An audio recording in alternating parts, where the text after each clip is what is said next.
Hey, thanks for being a part of the conversation. This is Play It Forward. Real people, real stories, the struggle to play it forward.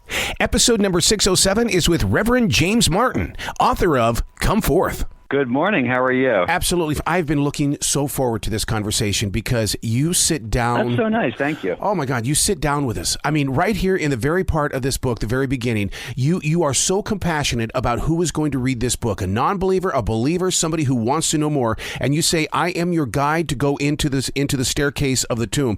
And then you ask the questions, what prompted you to read this book? Why not? It's Lazarus. I mean, my whole entire life with Christianity has been based and been fed by this man.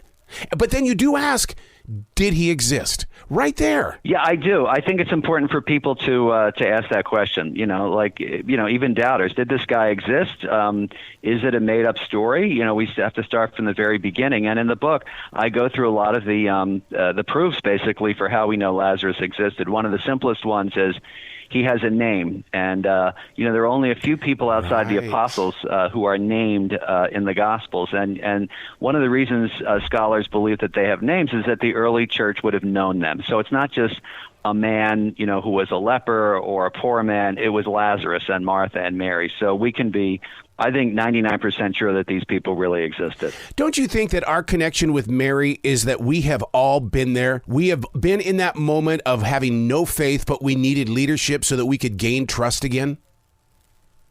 Oh, totally. I talk a lot about Martha and Mary in the book, in addition to Lazarus and, of course, Jesus.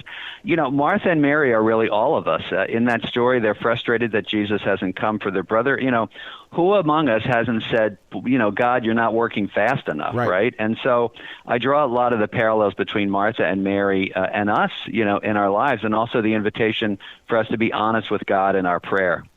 Well, what's really interesting about this story, first of all, my pastor, Stephen Furtick from Elevation Church, has always been about Lazarus. He's always planting the seeds from so many stories from this. And so to have this book in front of me, this is just, it gives me more purpose of the plan is what it does. And I can't thank you enough for this book.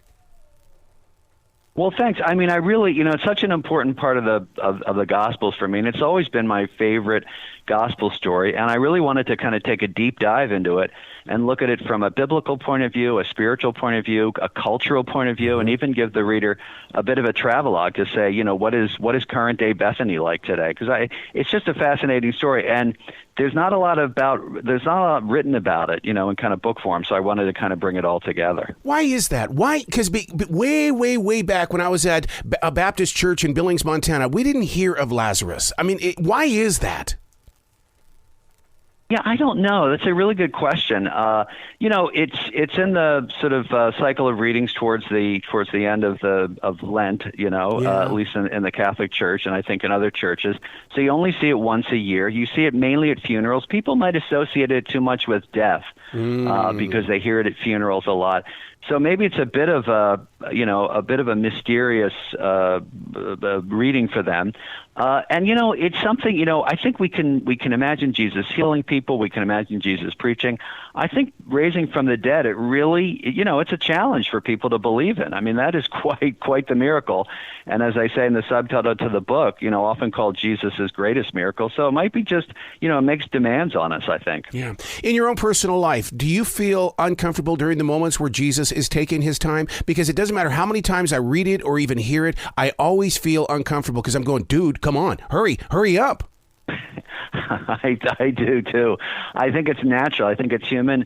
We all want God to act on God's time, and yet, as I point out in the book, especially in John's Gospel, Jesus is in control. Jesus will go to Bethany when he wants to go to Bethany. One of the reasons for the delay also is because Jewish people at the time believed that the soul was around the body for about 3 or 4 days, and so I think one of the reasons he waits is to kind of show people, Lazarus is dead, as he says to the Apostle Thomas, and to be clear, like what the miracle is. He's not just awakening him from, some sort of sleep. He's definitely dead.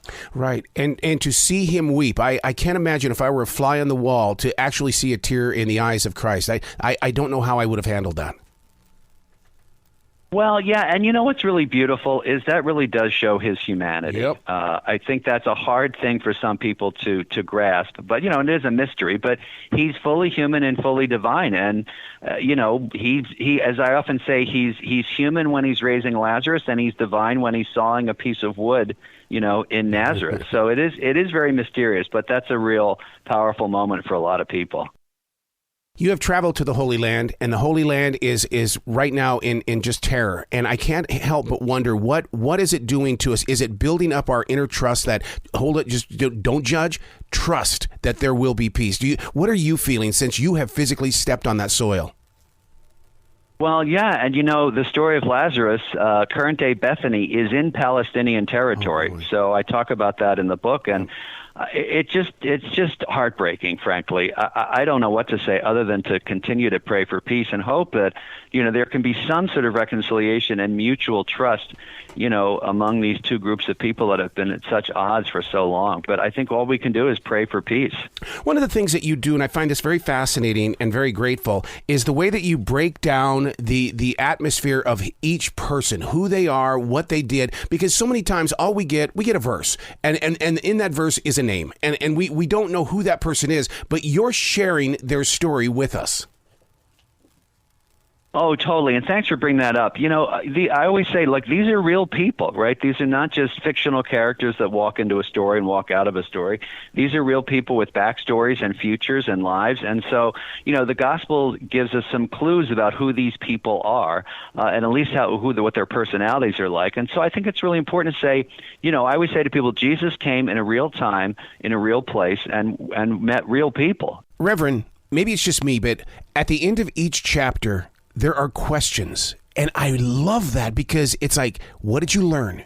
How did you learn it? How can we activate this? This is such a special moment between you, the author, and the reader. Well, that's exactly why, because I'm the same way. I need people to. I had a professor in theology studies who, at the end of a big lecture, he used to say, "So what?" Yeah, and he would sum it up and say, "I've just given this hour lecture. Here's the point." And at the end of the book, at the end of each chapter, I have these reflection questions to basically help the reader say, so what? What is this? Because the book goes step by step through the story. What does this particular passage have to do with my own life? And so I try to lead the reader to some spiritual reflection. Oh, my God. And I hope that they pick up a journal of some sort and physically answer these questions. Put it in their own handwriting. Don't just think it out, write it out. Oh, absolutely. And I think, I also invite the reader to kind of pray with the story on his or her own, kind of make the story your own, because the theme of the book, again, is that God is offering us new life, and God is inviting us to leave behind, kind of in our own tombs, as it were, anything that keeps us unfree or bound or kind of stuck. And so absolutely, when something happens to you in prayer, when you have an insight, to write it down is really important, to be able to hold on to that. That's why the gospel writers wrote the story of Jesus down. Wow. You got to come back to this show anytime in the future. I love where your heart is, and I love how you are putting yourself in a place where we can find peace during these troubled times. Thank you so much. Thank you. You be brilliant today, okay, Reverend? You too. God bless you.